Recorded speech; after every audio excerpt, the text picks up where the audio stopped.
Ian De Leon until now ay tinatanong bakit wala sa proposal party ng kanyang kapatid at ng kanyang pamangkin sa 7th birthday nito na double celebration. Nito lamang ay muling nag-post si Matet De Leon sa kanyang Facebook post at doon ay ibinahagi niya ang nasabi nga pong birthday, 7th birthday celebration ng kanyang pamangkin at syempre ang engagement or proposal ni Kenneth sa kanyang girlfriend.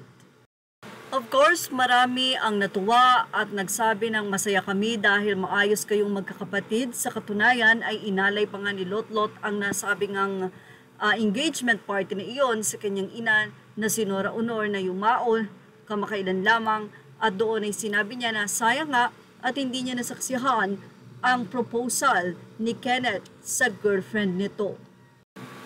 Sa nasabi nga pong proposal and 7th birthday ni Summers ay kumpleto ang magkakapatid maliban sa isa nilang kapatid na si Ian De Leon. Yes, marami nga ang nagtatanong, bakit nga daw wala si Ian? Napagkamalan pa nga na si Kiko ang nasabi nga pong nasa photo. Pero hindi ito nakaligtas sa mga netizen, especially the fans of Nora Honor.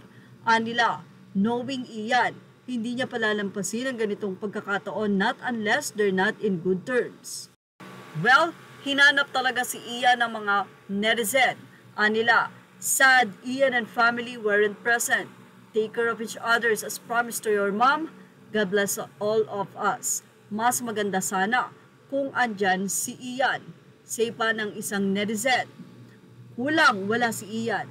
Kaya nga, bakit kaya wala si Ian at mga anak niya? Until now ay naghihintay ng sagot ang mga fans sa nasabi nga pong katanungan nila ito na ni isa ay wala pong sinagot si Matet.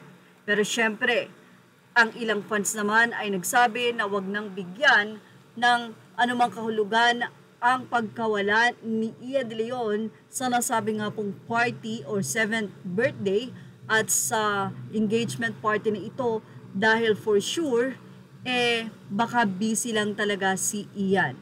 Well, sana nga ay matuldukan ang mga iniisip ng mga fans dahil unang-una talaga namang malulungkot sila kung sakasakaling hindi mag-explain or kung sakasakaling may problema nga ba.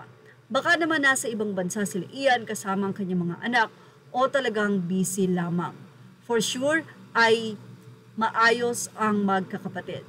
Yan ang ating Showbiz Now update. Thank you for watching. Images are all credit to the rightful owners. Please like, share, and subscribe.